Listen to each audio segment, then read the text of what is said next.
all call signs 3-2, Echo 3-2. This is 3-2. We're going to go ahead with this show of force as of 1-7-30 hours. I want you to focus on obvious hard targets as well as any fields where anybody will be trying to creep up in wadis. Over.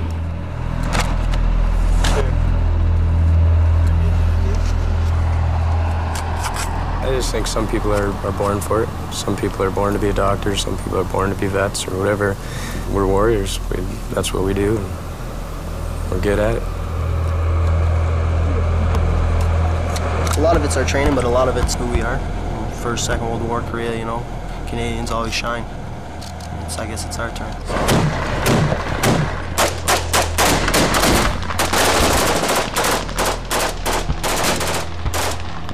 We've signed on, we've said we'll take the lead and we'll show you how to fight, so...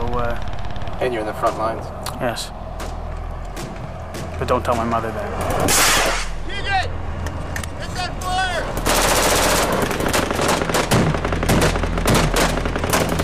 Oh! See that hit?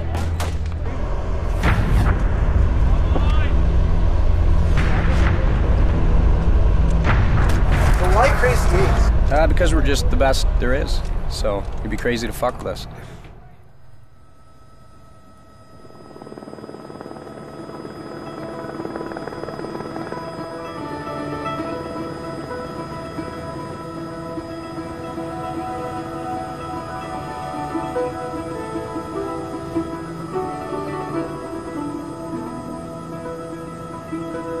There were 2,300 Canadians serving in Afghanistan while we were there. Fewer than 1,000 leave the base to patrol this moonscape of dust and danger. They call it going outside the wire.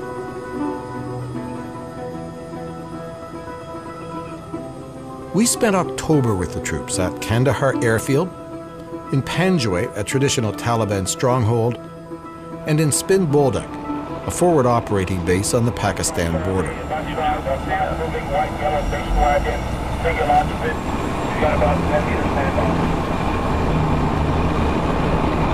A convoy from Kandahar Airfield to Spin Boldak.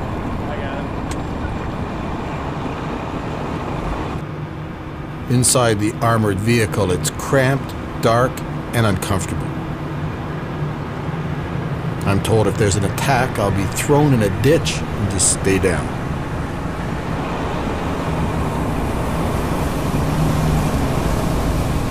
After about 2 hours, we arrive at Spin Boldak, or Forward Operating Base Coastal, a sleepy frontier post. Veterans of battle are regrouping, resting, healing. They lost over half the platoon due to injuries. There was one death. And right now we're in a reconstitution phase. We just got our replacements on the ground. You're clear on the left. All right, dude. So Spin is also a training center. That's not a tank. It's a light armored vehicle, a LAV. The soldiers call them boats. Later in Panjwai, I would see LAVs cruise over the sand. Not here. This is driving school. Yeah, they're really taking it easy going past the kitchen. A lot of young guys, a lot of very inexperienced guys, most of which have less than 2 years in the military. Some guys have less than a year. All right, dude. How about who's next? Come on, Kirk, come on. Kirk! Yeah, sports officer, get up there. Sergeant Scott Russell is a patient, though somewhat profane, instructor. Get in your fucking order and come down. I'm sending 2 guys around that corner at a time, all right? I'm the 3rd guy in the order of march, so I'm gonna come out and start plying it, all right? They don't have much time to get the replacements up to speed.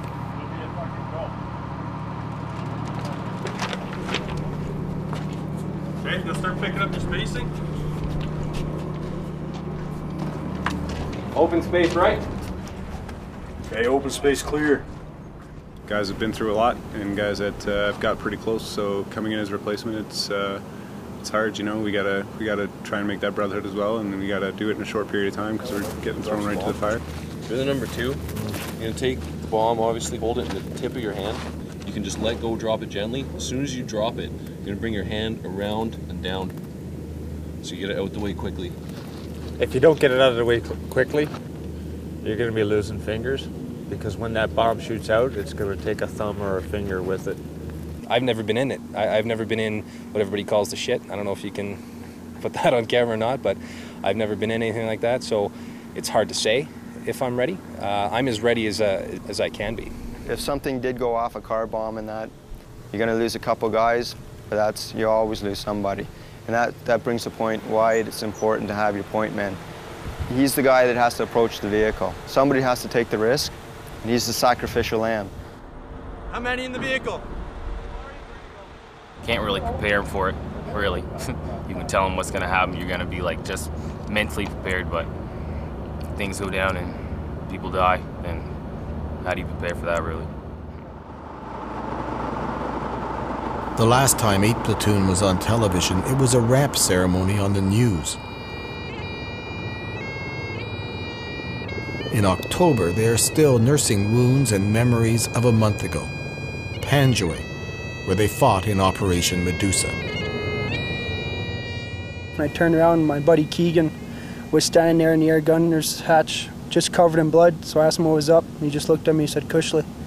I asked if it was good to go. He said no. But, you know, you don't have time to mourn for it right there. You got a job to do. Turned around, kept doing what I had to do. Not easy. My warrant, Mellish, he was the best warrant I've ever had. Probably, and hopefully not, the best warrant I'll ever have, but one of the last things he said to one of the fellas before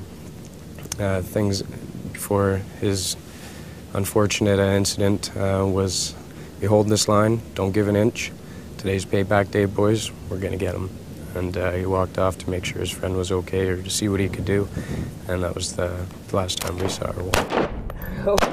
Making a jump!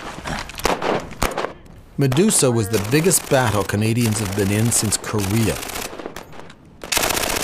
8 Platoon was in the thick of it. Then the next morning, the platoon was strafed by an American plane, an A-10 Warthog.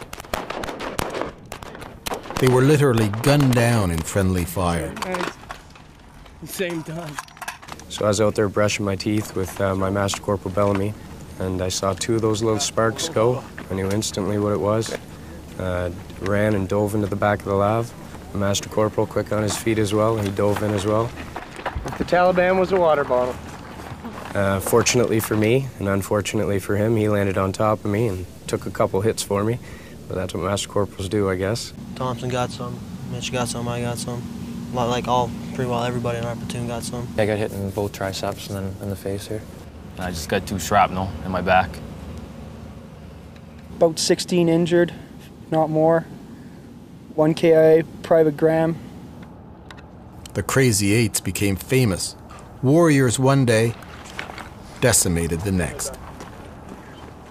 I think no company has been affected in such since the Korean War. Yeah, we were rendered ineffective, combat ineffective, and out of my platoon there was 8 of us fit for redeployment. Flip the lighter, poke with those first. Oh, here, okay? Fuck, blank. In battle, you depend on the guy beside you. They've got to get to know each other. Cody. Cody? Mike. I got Cody. You're fucking picked by, what's your name? Fergie. Fergie, you're on Fergie's team. I got Reed too then. Reed? Yeah. Who's Reed? Roof. This was a platoon that prided itself in its cohesiveness, teamwork. But the replacements are untested.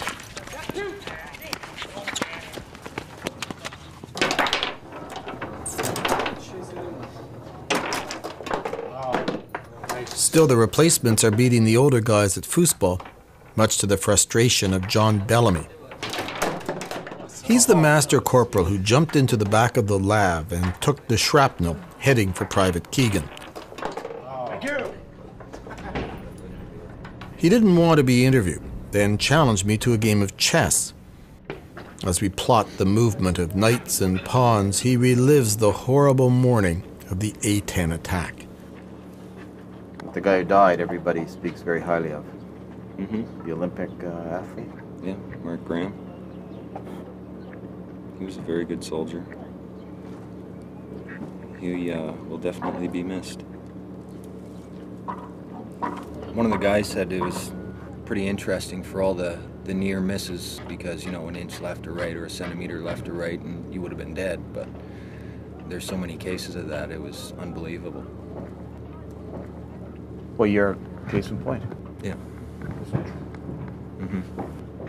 The piece of shrapnel traveled in my back through the muscle and is apparently pretty close to my spine at L3, buried in amongst some nerves.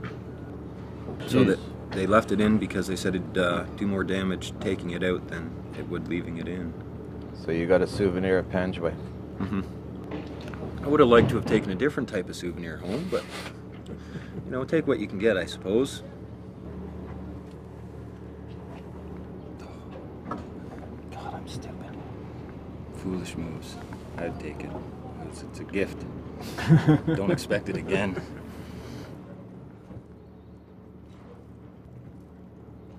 Think these young kids are ready?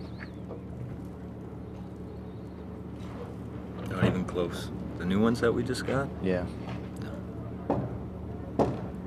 Nobody can prepare you for some of the things that you're going to see out there. Throwing your dead friend in the back of your boat. How do you prepare for somebody for that, you know? You can't.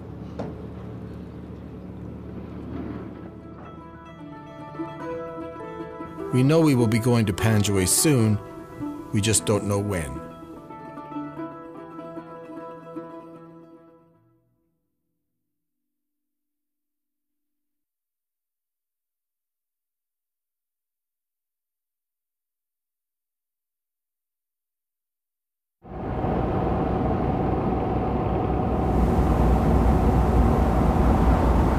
We've been with 8th Platoon in Spin Bolduc for a couple of days. The border with Pakistan has been quiet. Pop down, see if you can see anything on the horizon. Still, they keep eyes on in the lab as the training continues. I got sheep. Yeah, I got tractor. Hey, is that a camel out there? There's a pretty good chance. Holy fuck, I've never seen a camel before. How the fuck have you never seen a camel? Man, look at the size of that camel. That's huge. All right, guys. What you're here to do is to listen to my version of what happened on the 3rd. From this low wall here, all the way to here, from the school, and from these compounds here, the enemy had us in a U-shaped ambush. This was a prepared kill zone.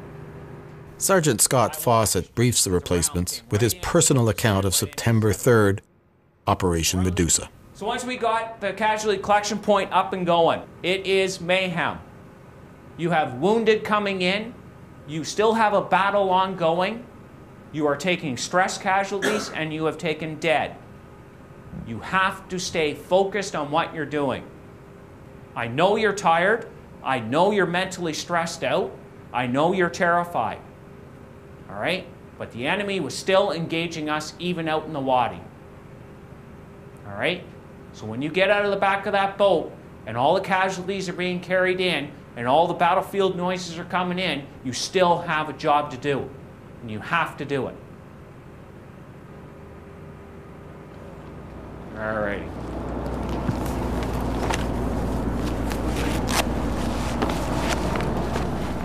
Canadians have been holed up in the base, but visiting American engineers need support in the town of Spin Bolduc. Some of 8th Platoon are assigned to protect them.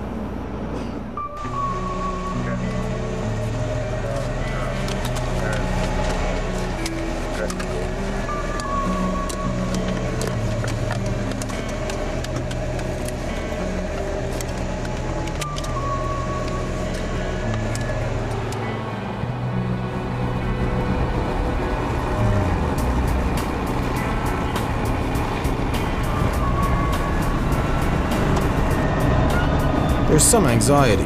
This is the first operation for the replacements. Right here. Right. Hard right, okay.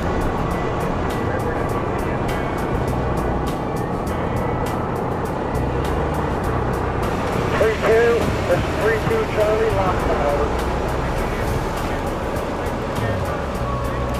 So what is this exactly? This is basically just an American compound that they're building it. And they were coming to check on the progress of how everything was being built. They were getting pictures and stuff and situation reports basically as to how it was coming along, but they wanted to see for themselves how it was. Eventually, Afghan police working from this station will try to control the region's drug trafficking. You got traps?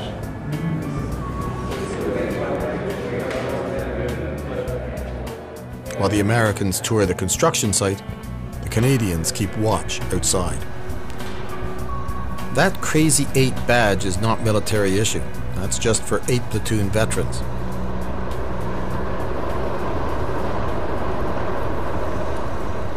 Sergeant Chris Jeeps leads the operation. You constantly move, you don't want to stand in one spot in case there's any chance of sniper fire.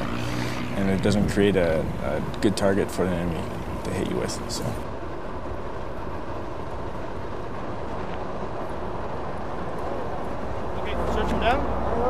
There was maybe 2 occasions where my heart rate sped up a little bit.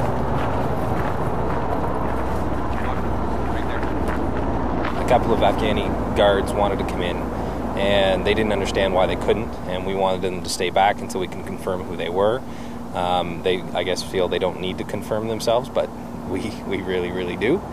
And so they had a problem with that.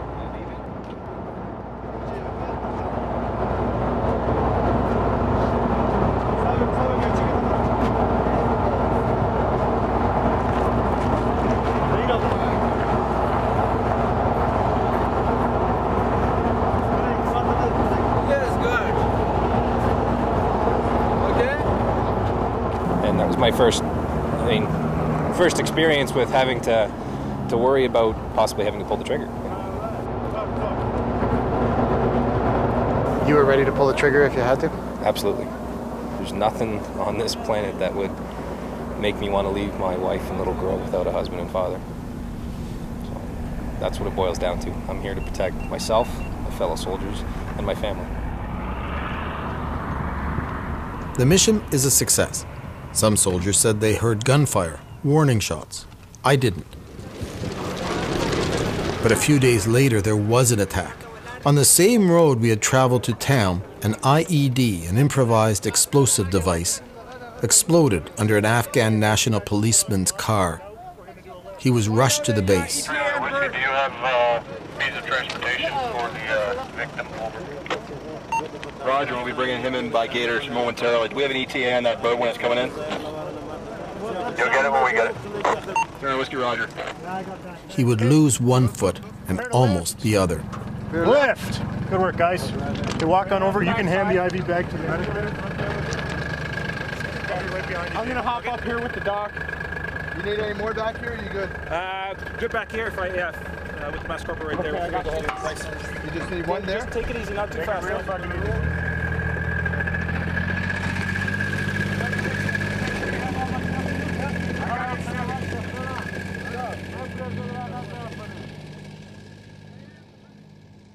For the replacements, it's been an eventful week.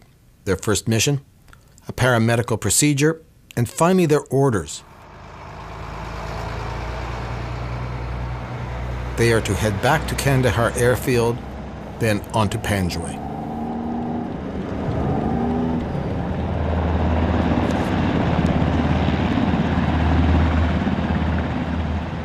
Do we still have that shrapnel piece? At the airfield, 8 Platoon hooks up with Lieutenant Jeremy Hiltz, who's been on leave.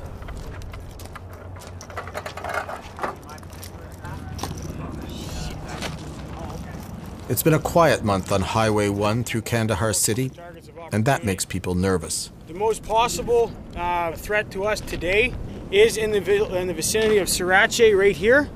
Okay, there is a ambush position set up. They did get Lieutenant Hiltz's briefing is blunt and chilling. Everything that can happen to us out there is a variation of one thing. We get attacked. Okay, adjust as we go through, and I'll give direction, as well as the section commanders and crew commanders will give direction as we're going along. Okay? Are there any other points from the section commanders? Okay. When we get through Panjwai at last light, that's their favorite time for hitting. So be prepared for anything. That's all I got, sir. Okay. Like I said before, I'll support any decision you guys make. I'm not with you in that vehicle. Your section commanders aren't right necessarily up there making the same decision you guys got to do. You see something that doesn't give you a warm and fuzzy, escalate as you see fit. If you don't know your ROEs, talk to your section commanders and clarify anything, okay? Once we leave this gate, it's game on until we get back into here, okay? It'll be a long time, who knows, okay? It's good times, boys. You get the soldier, it's awesome. Okay, you got guys beside you, like I said. Let's get our heads into the game and let's do the job. Right on, good to go. Mount up.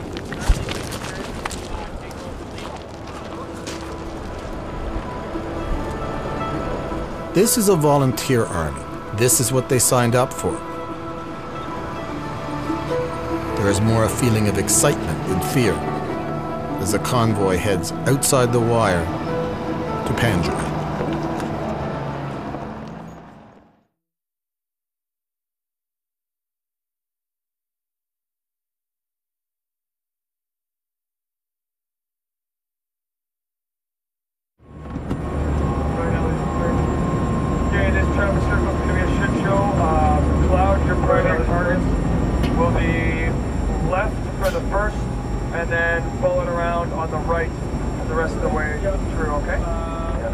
This is one of the most dangerous roads in the world. Second right, no vehicles. Second right's got a yellow and white single occupancy. 8 Platoon rumbles through the chaos of Kandahar City and then Ambush Alley. Some Afghan children wave, some gesture, some throw things. Yeah, there's rocks coming already.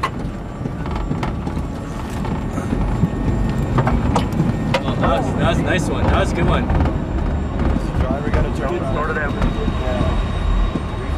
Guys like Randy Power and Peter Mitchell have taken this trip before. A few tense, cramped hours heading west.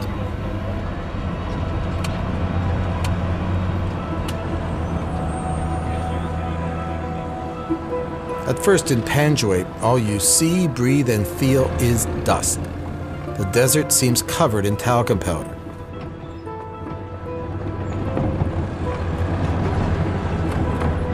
It's a land of wadis, dry riverbeds, hiding Taliban fighters, natural trenches, like the ones 8 Platoon now call home.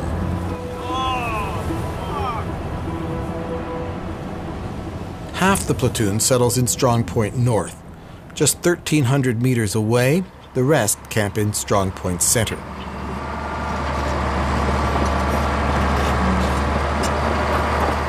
They are assigned to guard the construction of a road which will carve through Panjwai. Paving the dust will make travel more efficient and much safer.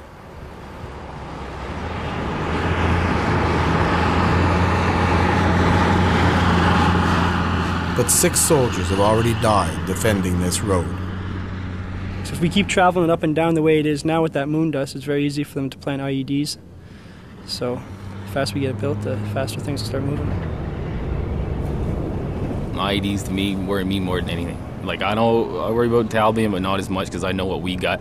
I know we got labs. I know we got I trust everybody in my platoon, everybody in my company. I know they're good to go. I know we can take them, but you know IEDs those are like unexpected things.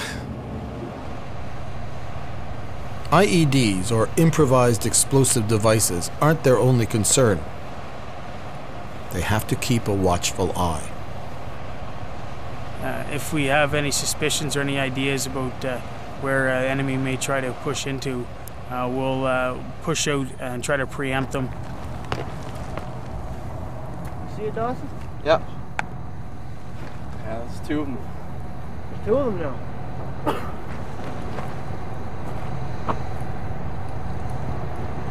No way, I see him.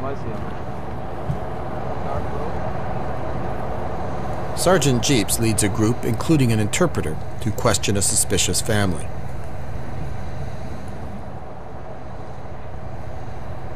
From a safe distance, they check for suicide bombs, then move closer. Yeah, it's waiting from over there. Yeah. Is that later on today or tomorrow? Or? ما پښینم دغه خوانه شوکې سبا هم را شوکې یا موږ سره یا شخلا پورته کړی یا نو کې واښو سره پورته کړی. Sometimes we are with them, sometimes they are bringing along. Okay, that's fine then. Yeah. That's okay. If he just, when he goes to get wood... تاسو یې صحیح د خپل شیونه راوړئ اوس لاړ شئ خپل just keep back a little bit. دا سره شوی کېږو د سیبا غوته د راولیا خواته نه پرېوځو. صحیح ده صحیح ده. نو شما اوس خپل لمرګې تاسو راوړئ شئ. زه دغه څه. Okay. It's all right, yeah. Thank you. مهرباني وایي. Sounded like he was a little upset. Yeah. This. Was he? Yeah. Yeah, that guy's his brother, I think. Okay. Yeah. All right, let's head back. Let's just see. There's really no front line because, you know, it's guerrilla warfare, but yeah, it's as close as you can get to the enemy and reach out and touch them almost. But because you know they're probing out there. Oh yeah, yeah. There's the wadis out there and the great fields. Like, there's probably a guy out in that field we can't even see right now. It's ridiculous, but just got to kind of stay here and wait for them to pop their head up, I guess.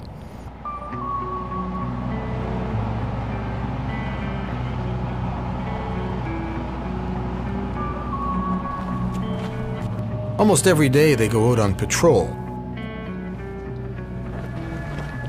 Stay in the tire tracks. Today they hook up with the ANA, the Afghan National Army. The two strong points meet. Probably that fucking gray putt and basically behind it is going to probably be our right of mark because we can't fire anything down close to it. Yeah, well, you guys are going to lose sight of us once we hit that tree line anyways. It might have to pick us up. So. Okay, so we're good. Yeah. I'm not worried about it. Alright, have a good one, right? Yeah, yeah. See you in a bit.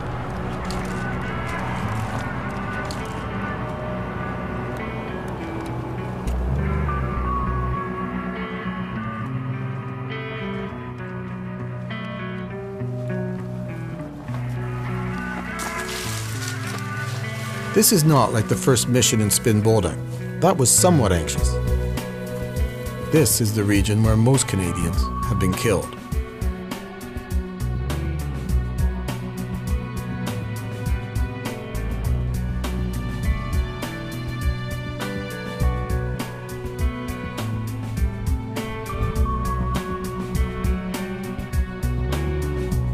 This confusion of mud huts and grape fields has hidden Taliban before. Peacock, just past those guys, we're just gonna hop this wall, push extended line until we're fucking centered off on them, and then we'll fucking carry on.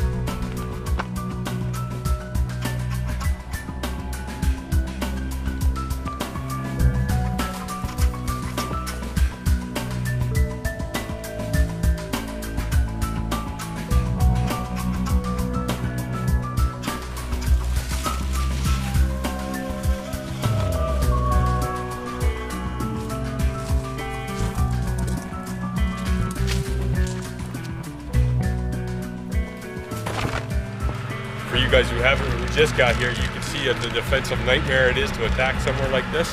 They got fucking tunnels and fucking shit all over the place, trench systems and everything else. We did notice some of the grape putts have piles of brush. They've been finding weapons caches and ammo caches and stuff like that under them. So tomorrow morning we'll discuss future operations. We'll probably go in with some engineer assets back to those grape putts, turn the brush over, light it on fire, see what cooks off. Kind of stuff. Soldiers in 8th Platoon didn't see any Taliban this afternoon. Tomorrow they will.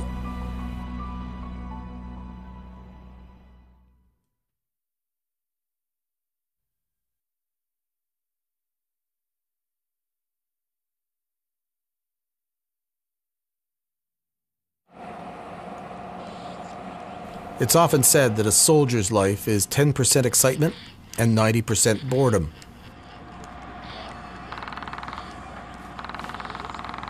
You learn to enjoy the downtime when you've got it.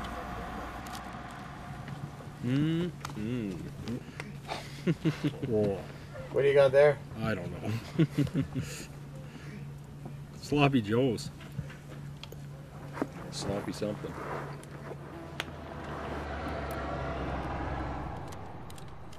As the Crazy Eights relax, I enjoy the camaraderie.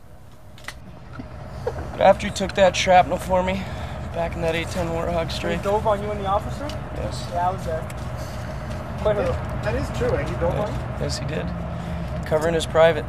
Yeah. It's covering my privates. You can put a spin on it any way you want, Johnny. I know you love me. In Strong Point Center, Taliban have been spotted about 1.5 kilometers away. A LAV moves in from another platoon for a coordinated show of force, looking for reaction.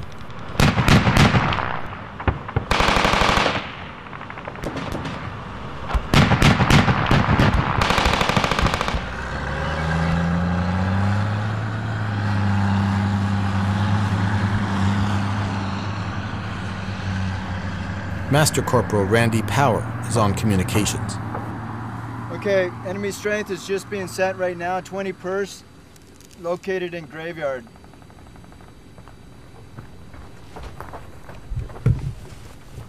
Three ones actually. 3 ones putting in an indirect 60mm roll. And 20 pers been spotted in the graveyard there and taking up defensive positions. Rounds are in the air now. Rounds are in the air. 10 seconds. Oh, there it is. I guess it was pretty heavy contact. Did we get any fucking standby movement orders or anything? No. Okay. Here, guys, just come here. I'll tell you what's going on. I guess there's a graveyard. All right. Right now they've got 20 personnel that have moved in that graveyard into a defensive posture. They've taken RPG and small arms fire. 3-9er, who was out here doing the show of force, has moved down to support. 3-1's got their 60mm mortar out in the indirect roll, gonna fucking put fire in on it. And well, you heard the artillery coming. So it's down there, a couple K down the road. 8 Platoon is not called into the action. The fight is primarily handled from the air. But Randy Power thinks it's only a matter of time. It's based on how much this intensifies and the effect of what's going on right now. I mean, there's an escalation, there's a probing on the enemy's part on our positions and that, and obviously they're looking for vulnerabilities. Right over there. You see them? Oh, they're down now. You see them? Oh, that thing ain't. Yeah, I know. They're moving back. They're going for the fire. Hey guys, you're gonna stand out here, put your fucking kid on.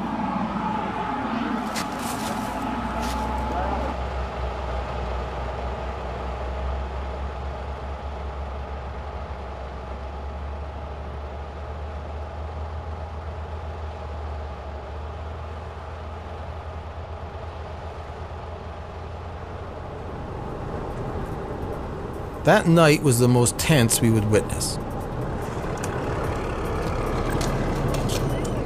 While many of the veterans at Strong Point North are prepared, maybe even eager to get back at it, the action is up the road at Strong Point Center, where about 8 Taliban have been spotted. Not 1 kilometer away this time, but close, very close. I can see all the fucking Taliban is coming between fights. The ANA send men out after the Taliban. A brave move by the Afghans, but it means the Canadians can't shoot, even at moving targets. House, right here is house, building. Yeah. 3 guys, buildings. 3 guys. Yeah, 4 ones up there is like lights. Yeah. We see them too. We can see them.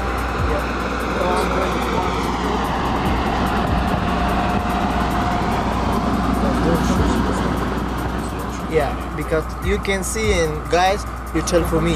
I am talking with the ANA communication bureau. Yes. Okay. I will let them know. Yeah, don't shoot him, right? Okay. Yes.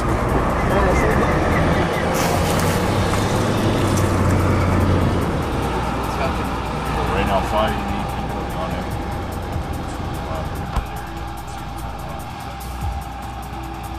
So that's the flares for the Americans? Yes. Yeah. see this fucking strap in the back here when it goes in? We are ordered to put on our kit, our protective gear, stay alert, even sleep with our boots on.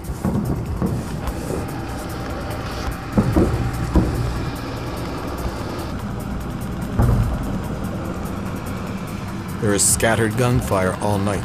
Nobody sleeps well. About midnight, possible contact off to the east. At 1 o'clock, a single shot. At 3:30, a burst of gunfire. And then just before first light, another show of force, pushing the intruders away.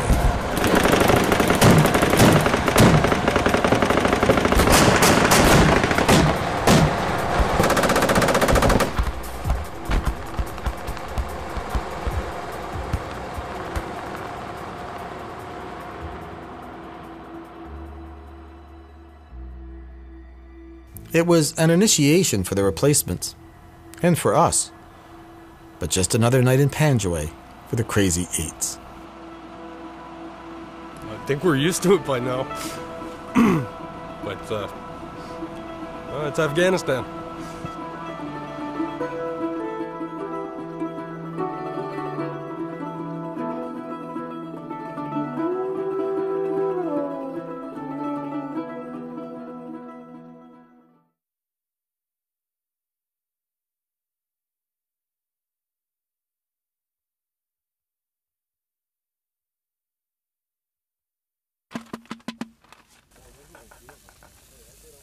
The morning after the Taliban probe. Okay. Now, water and hot sauce. You ready? Yep. Okay, let's go. Soldiers are ingenious. They learn to work with what they've got. Should be going. Yeah, it's going, it's going. A stink bomb is chemical warfare, Crazy Eight style. Is this what you were looking for last week?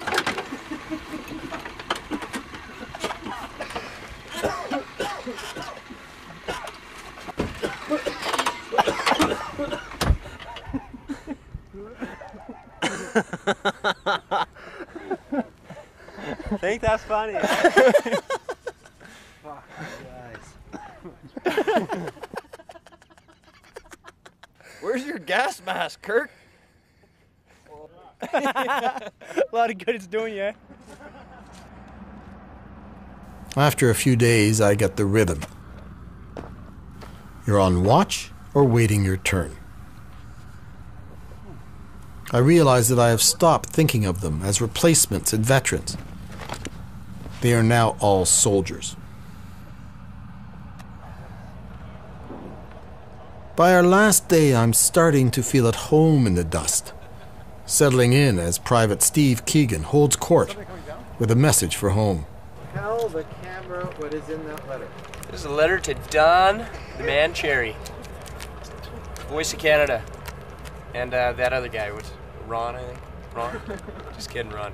I love you too, buddy. Tell Matt to grab the fucking team by the horns this year and win it. For fuck's sakes. Jesus. I could die this year. I would have never seen the Leafs win. Keep that on your fucking conscience, boys. Oh, buddy. Well, at least you're not a Habs fan. But the work never stops, even when it's just children approaching.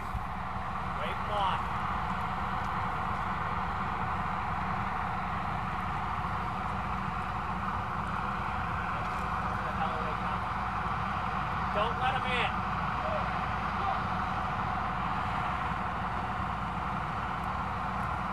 It's a daily grind. Keep the area safe. Keep yourself alive. And if they aren't talking about hockey, the soldiers are talking about home. Like my wife says all the time, she's got baby fever. What if a baby, what if a baby? And you know what? 2 years ago, that would have freaked me out. But now I can't wait. Perspectives change. They change a great, especially when you're in shit like this. So tell me about your home life. What are you missing when you're here? Silly stuff. I mean, there's stuff that when I'm at home makes me angry. Like my little girl, we'll put her to bed and she'll be up there for roughly 3 minutes and come back downstairs a few times and then go back up for another 3 minutes and come back down and say she had a bad dream when she has only been up there for 3 minutes. You know, stuff like that sort of frustrates a parent. It's stuff like that you almost miss. It's, I don't know, it's strange. Hardest part about anything I've done with the military is being away from them. By far, that's the hardest thing.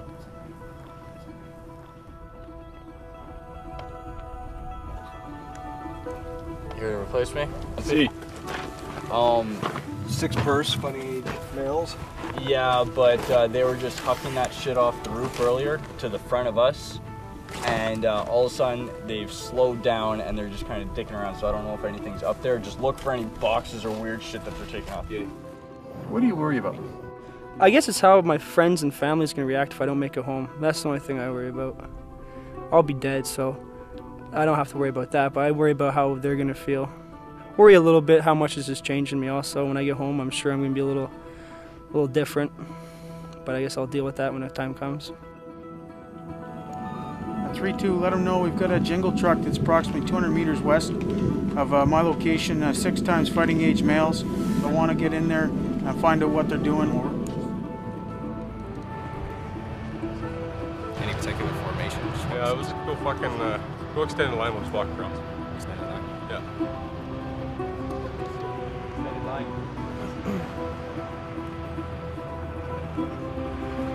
Yeah.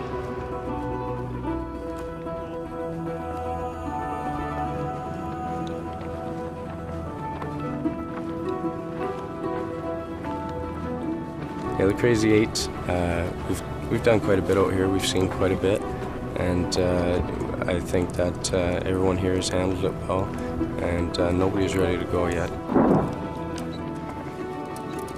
The mission isn't done, and as long as there's a job to do, you can count on 8 Platoon. We'll be here.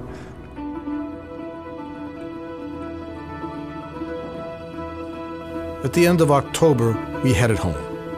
Just before Christmas, I got an email from Private Keegan. 8 Platoon stayed out in the Panjwai dust for 57 days straight. They returned to Canada in late February.